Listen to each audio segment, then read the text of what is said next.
दोस्तों, किसी के भी मन की बातें जानने के लिए 3 तरीके होते हैं, लेकिन इन तीनों तरीकों को समझना अति आवश्यक है।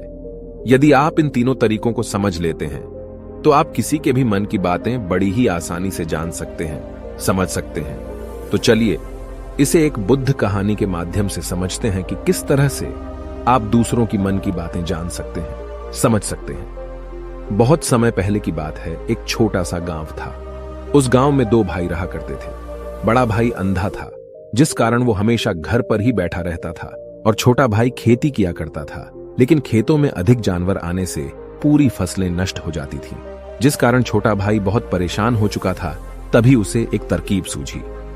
एक दिन उसने सोचा, खेतों में से इन जानवर को भगाने के लिए क्यों ना मैं अपने बड़े भाई की मदद लूं। वैसे भी बड़े भैया अंधे हैं। अगर वह खेत में बैठे रहेंगे और जानवरों की आहट आने पर वो उन्हें जोर से चिल्लाकर भगा सकते हैं, जिससे हमारी फसलें बच सकती हैं। इसलिए उन्हें मैं खेत में बिठा देता हूं। ये सब सोच विचार करने के बाद उसने अपने खेत में ही एक छोटी सी झोपड़ी तैयार की और अपने अंधे भाई को उस खेत में बिठा दिया और उनसे कहा, भैया, यदि कोई जानवर की आहट आपको सुनाई दे तो आप जोर जोर से चिल्लाना। ये सुनकर वो जानवर यहां से भाग जाएंगे और हमारी फसलें नष्ट होने से बच जाएगी। बड़ा भाई अपने छोटे भाई की बात मान लेता है और वो उस दिन से खेत में ही रहना शुरू कर देता है। जब भी किसी जानवर की आहट उसे सुनाई देती तो वो तुरंत जोर जोर से चिल्लाना शुरू कर देता, जिससे वो जानवर उसके खेतों से भाग जाते। ऐसा करते करते कई दिन बीत चुके थे। तभी एक दिन उसके खेत में एक हिरण भागता हुआ आता है और वह खेत के बांध को तोड़कर वहां से भाग गया। लेकिन उसी हिरण का पीछा करते हुए एक राजा भी उस खेत में आ पहुंचा। तभी राजा की नजर उस अंधे भाई पर पड़ती है। राजा उस व्यक्ति से कहता है, देखो, मैं यहां पर एक जानवर का पीछा करते हुए आया हूं। क्या तुमने उस जानवर को यहां पर देखा है? इस पर वो व्यक्ति कहता है, हे राजन, मैं तो अंधा हूं, मैं भला किसी जानवर को कैसे देख सकता हूं। लेकिन मैं आपको इतना जरूर बता सकता हूं कि जो जानवर मेरे खेतों से होकर भागा है वो आपके लायक नहीं है। आप उसके पीछे अपना समय यूं ही व्यस्त कर रहे हैं। राजा उस अंधे व्यक्ति की बात सुनकर बड़ा अचरज में पड़ गया। वो ये सोचने लगा कि आखिर ये तो अंधा है, फिर इसे कैसे पता कि जिस हिरन को मैं तलाश रहा हूं वह हिरन मेरे लायक है ही नहीं। ये अंधा व्यक्ति मुझे कैसे बता सकता है? तभी राजा उस अंधे व्यक्ति से कहता है, कहीं तुम मुझसे झूठ तो नहीं कह रहे? एक तरफ तुम ये कहते हो कि तुम अंधे हो और दूसरी तरफ तुम ये भी कह रहे हो कि जो जानवर यहां से भागा है वो मेरे लायक नहीं है। इस पर वो अंधा व्यक्ति कहता है, हे राजन, जिसे आप एक हिरण समझ रहे हैं, असल में वो एक हिरण नहीं है, बल्कि एक हिरणी है, और वो भी गर्भवती है। और जहां तक मुझे ज्ञान है, मैंने कभी किसी राजा को किसी गर्भवती हिरणी का शिकार करते हुए नहीं सुना है। और इसी कारण मैं आपसे ये कह रहा हूं कि वो हिरणी आपके लायक नहीं है। आप उसके पीछे अपना समय व्यर्थ ना करें। यह सुनकर राजा और भी अचरज में पड़ गया। वो ये सोचने लगा कि आखिर ये अंधा आदमी ये कैसे जान सकता है कि वो हिरणी है और गर्भवती है। राजा कुछ देर सोच विचार करने के बाद अपने सेनापति से कहता है, सेनापति जी, मुझे वो जानवर जिंदा चाहिए, क्योंकि मुझे यह पता करना है क्या वह हिरणी है और क्या वह गर्भवती है। क्योंकि यह अंधा आदमी बहुत विश्वास के साथ कह रहा है और मुझे इस बात की पुष्टि करनी है। यदि वह हिरणी हुई और गर्भवती हुई तो वह हमारे शिकार के लायक नहीं है, क्योंकि हम तो एक हिरण का पीछा कर रहे थे। इसलिए जाओ और पता करो कि क्या वो हिरणी है। सेनापति राजा से आज्ञा लेकर आगे की ओर बढ़ चलता है और कुछ देर बाद जब वह वापस लौट कर आता है तो वह राजा को कहता है, हे राजन, इस अंधे आदमी ने जो भी बातें कही हैं वो बिल्कुल सही हैं। वो एक हिरणी ही है और वह गर्भवती भी है। यह सुनकर राजा आश्चर्यचकित रह गया। उसे समझ नहीं आ रहा था कि आखिर अंधा आदमी कैसे पता कर सकता है कि वह जानवर एक हिरणी है, और तो और वह गर्भवती है।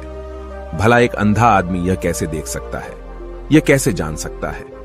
आखिर इसे यह कैसे पता चला? ऐसे कई सारे प्रश्न अब राजा के मन में उमड़ने लगे। अब राजा ने यह ठान लिया था कि मुझे इस बात की तह तक पहुंचना ही है कि आखिर यह अंधा आदमी कैसे जानता है कि वह जानवर एक हिरणी है। यह सोचकर राजा उस अंधे आदमी के पास जाता है और उस अंधे आदमी से कहता है, देखो, मैं ये तो नहीं जानता कि तुम सचमुच अंधे हो या नहीं, लेकिन मैं तुमसे एक बात जानने आया हूं। क्या तुम मेरे प्रश्न का सही सही जवाब दोगे? इस पर अंधा व्यक्ति कहता है, हे राजन, आप जो कुछ पूछना चाहते हैं मुझसे पूछ सकते हैं, मैं आपको बिल्कुल सच सच जवाब दूंगा। इस पर राजा कहता है, देखो, एक तो तुम कहते हो कि तुम अंधे हो और दूसरी तरफ तुमने यह बता दिया कि जिस जानवर का पीछा मैं कर रहा हूं वह एक हिरणी है, और तो और वह गर्भवती भी है। आखिर तुम्हें यह कैसे पता चला? तुम्हारे खेत में और भी तो जानवर आते होंगे, और भी तो जानवर यहां से गुजरते होंगे, फिर तुमने यह कैसे अंदाजा लगाया? तभी वह अंधा व्यक्ति राजा से कहता है, हे राजन, आप जिस हिरणी का पीछा कर रहे थे वही हिरणी जब मेरे खेत में आई, उसकी रफ्तार और उसके भागने की आहट से मुझे यह एहसास हो चुका था कि यह एक हिरणी है, और मेरे खेत की जो बांध है वह बहुत छोटी है, उसकी ऊंचाई ज्यादा नहीं है। यदि कोई हिरण होता तो उस बांध को बड़ी आसानी से लांघ जाता, लेकिन वह हिरणी इस बांध को तोड़कर भागी है, और यदि वह इस बांध को छलांग लगाकर पार करने का प्रयास करती तो इससे उसके बच्चे को खतरा होता, और इसी बात से मैंने यह पता लगा लिया कि वह गर्भवती है। इस कारण वह ज्यादा ऊंची छलांग न लगाकर मेरे खेत की बांध को तोड़ते हुए भाग गई। इस पर राजा के मन में एक और प्रश्न उठा।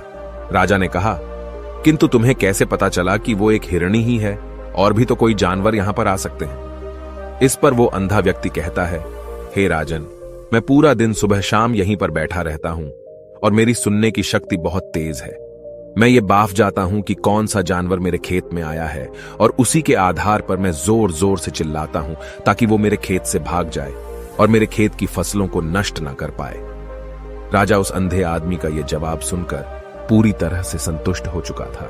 वो मन ही मन ये सोच रहा था कि आदमी भले ही अंधा हो, लेकिन ये तो बड़ा ज्ञानी मालूम पड़ता है। इस आदमी से कुछ ना कुछ तो काम निकलवाना ही चाहिए।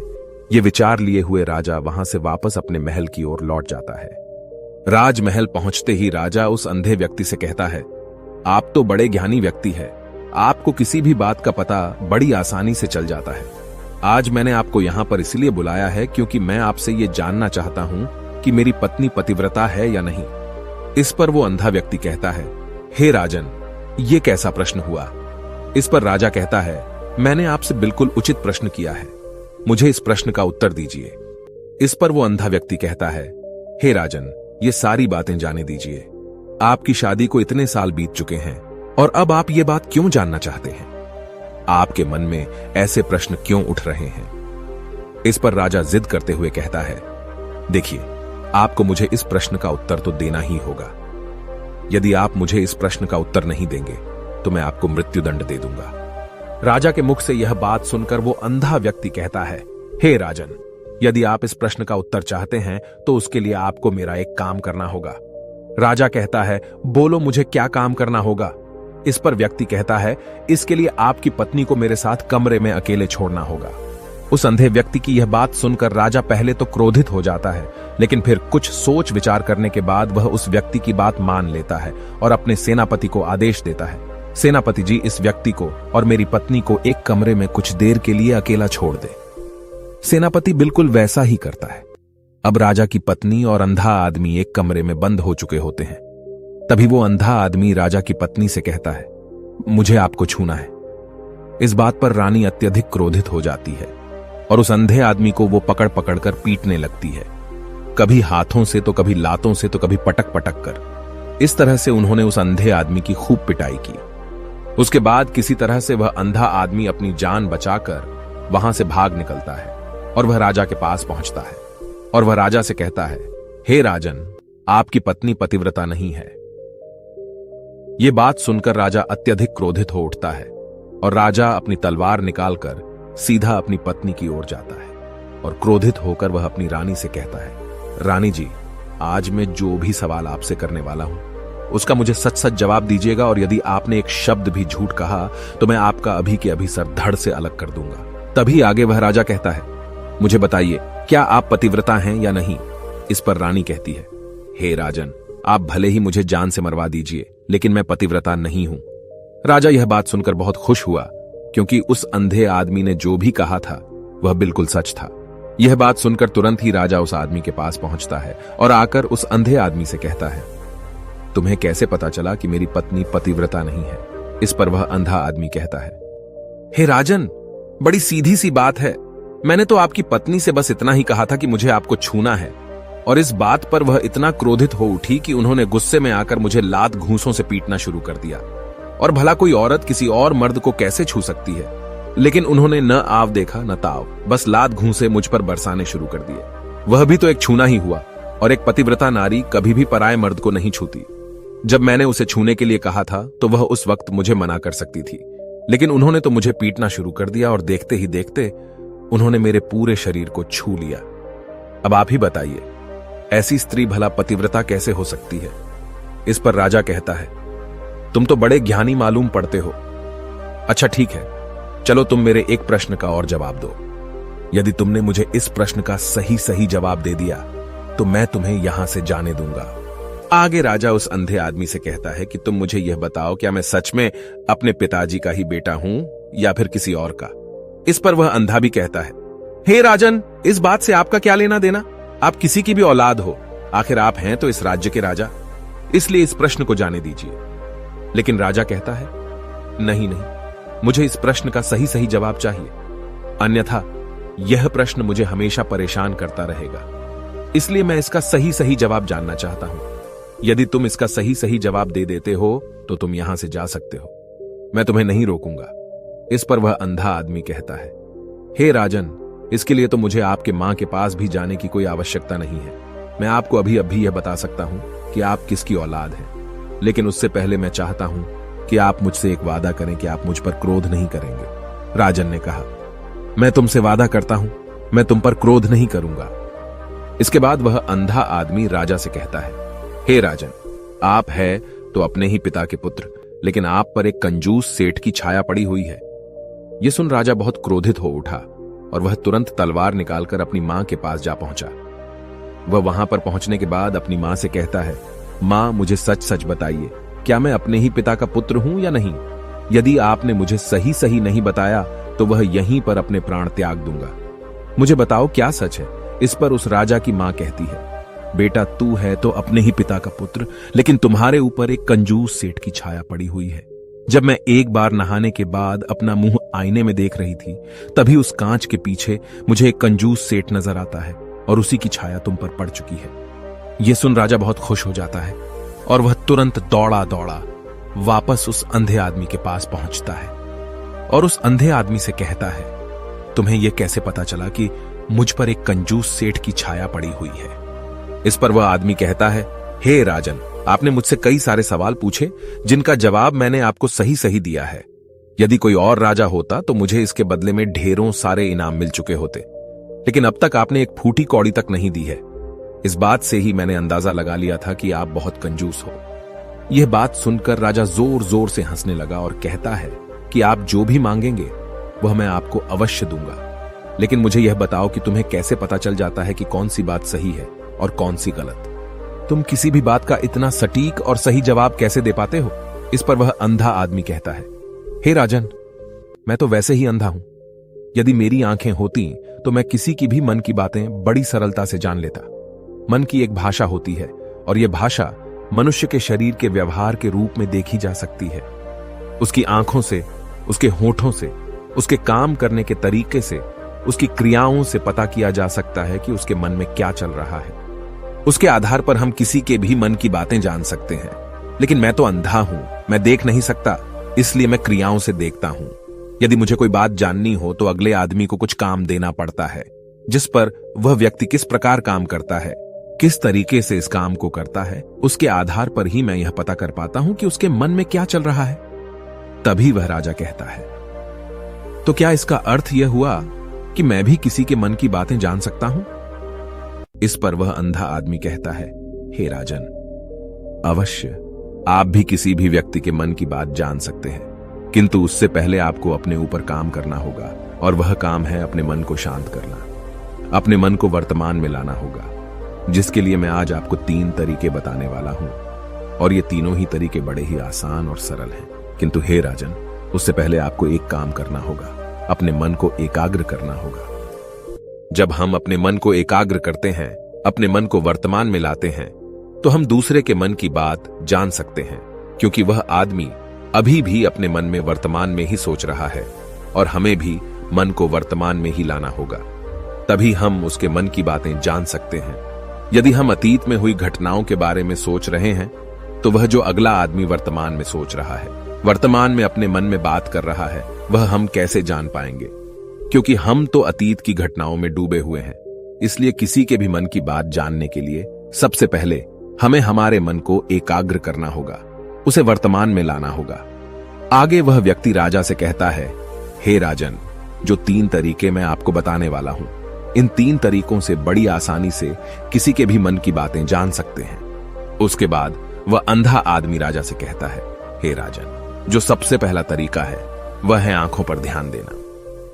किसी व्यक्ति से बात करते वक्त उसकी आंखों में देखना, उसकी आंखों पर ध्यान देना जो सबसे ज्यादा जरूरी है, क्योंकि आंखें बोलती नहीं पर बहुत कुछ कह जाती हैं। यदि हम किसी व्यक्ति की आंखों के इशारों को समझना सीख जाएं, हम यह जान पाएंगे कि व्यक्ति के दिमाग में क्या चल रहा है, वह क्या सोच रहा है और अभी वह क्या करने वाला है।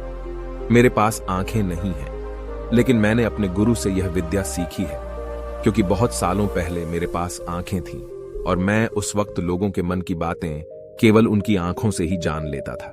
इसलिए यदि आप भी दूसरों की मन की बातें जानना चाहते हैं तो आपको भी उनकी आंखों पर गौर करना चाहिए, जैसे कि उनका आकार कैसा है, वह कब, कहां और किधर देख रहे हैं। यदि उसकी आंखें यहां वहां घूम रही हैं, जब आप उससे बातें कर रहे हैं तो वहां वह इधर उधर मोड़ रहा है, कभी ऊपर तो कभी नीचे या कभी आसपास, या फिर उसकी आंखें खुश नजर आ रही हैं या फिर आंखें निराश नजर आ रही हैं, जैसे कि चोर होता है। उसकी आंखों में जब हम देखते हैं तो हमें यह पता चलता है कि अगले आदमी ने कोई गलती की है। ठीक उसी प्रकार जब हम किसी चालाक व्यक्ति की आंखों में देखते हैं तो आपको पता चलेगा कि उसकी आंखों में एक भाषा होती है। एक बहुत ही सीधा और आसान तरीका होता है। यदि आपको यह पता लगाना है कि सामने वाला व्यक्ति आपसे झूठ कह रहा है या फिर सही, तो आपको उसकी आंखों पर ध्यान देना अति आवश्यक है। यदि आपसे बात करते वक्त वह व्यक्ति अपनी आंखें यहां वहां घुमा रहा है, ऊपर नीचे, इधर उधर, दाएं बाएं, हर जगह देख रहा है, तो इसका अर्थ यह हुआ कि वह उस बात से निकलने का कोई रास्ता ढूंढ रहा है, वह कोई झूठ बना रहा है।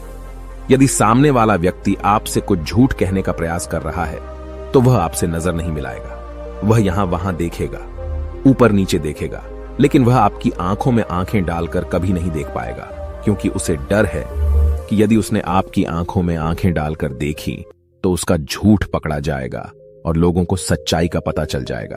और इसी प्रकार कुछ और भी भाषाएं होती हैं। जब आप किसी की आंखों में आंखें डालकर यह देखना शुरू कर देंगे कि उसके हाव भाव क्या है, ठीक उसी प्रकार चेहरे के हाव भाव होते हैं, जिससे हम मन की बातें बड़ी आसानी से समझ सकते हैं और इन्हें भी समझना बहुत जरूरी है।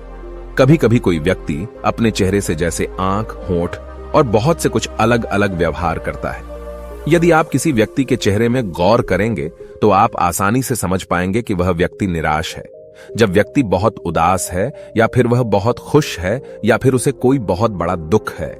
वह अपने अंदर क्या महसूस कर रहा है, ये सारी बातें हम उसके चेहरे के हाव भाव से पता कर सकते हैं। फिर चाहे इंसान जुबान से कुछ बोले या ना बोले, लेकिन आप उसके चेहरे से सब कुछ पता कर सकते हैं।